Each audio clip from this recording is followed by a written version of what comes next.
Compassion is the light of greater understanding. Without it, we are doomed to wander lost in a nightmare of perceived victimhood, anger, and contempt.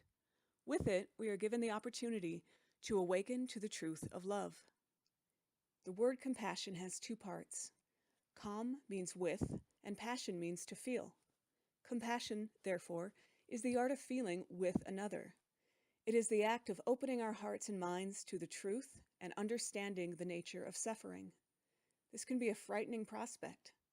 Most of us know about compassion, but the act of truly practicing it requires a very deep level of faith in the power of love to connect us with one another. When we see a person, including ourselves, with anything less than compassion, we are not seeing correctly. Every single one of us deserves to be loved. If we do not love someone, it is always because we do not understand them. When we are willing and able to truly see one another without the distortion of the lens of fear, compassion is not just an option, it is the only possible response. Fear tells us that we are not safe with others, that they have the potential and even perhaps the intention to cause us pain.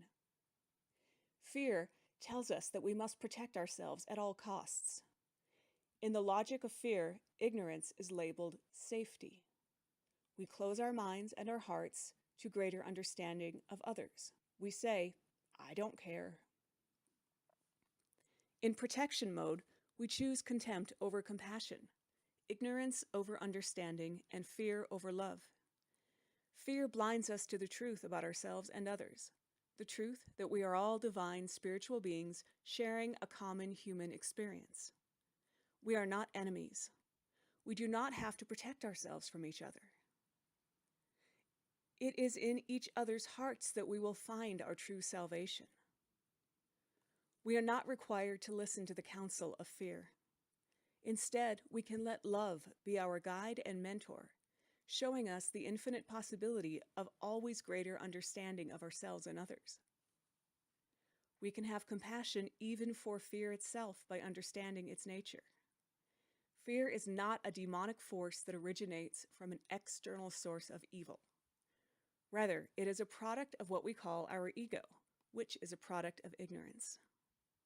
When we are children, we do not have the wisdom available to us that is necessary for understanding the behaviors and states of being that wound us in others. To the extent that we are incapable of understanding, we are incapable of true compassion. As we mature, whether through the aging process, spiritual experience, or personal growth work, we gain the wisdom necessary to understand, which affords us the opportunity to know compassion from the inside out. Compassion will not fail us. Love will not let us down. We will not be taken in by false promises of a better world only to have it ripped away from us by the cruelty of others. There is no other shoe waiting to fall. It is in the anticipation of fear that we manifest our greatest fears over